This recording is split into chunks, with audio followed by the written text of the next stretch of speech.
విశాఖ జిల్లాలో ఎన్నికల ప్రచారం హోరెత్తుతోంది.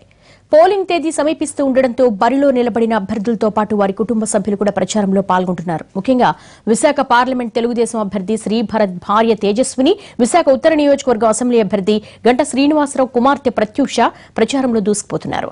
భర్త శ్రీభరత్ గెలుపు కోసం తేజస్విని, తండ్రి గంట విజయం కోసం ప్రత్యూష మురళీనగర్లోని వైభవ్ వెంకటేశ్వర స్వామిని దర్శించుకుని ప్రత్యేక పూజలు నిర్వహించారు.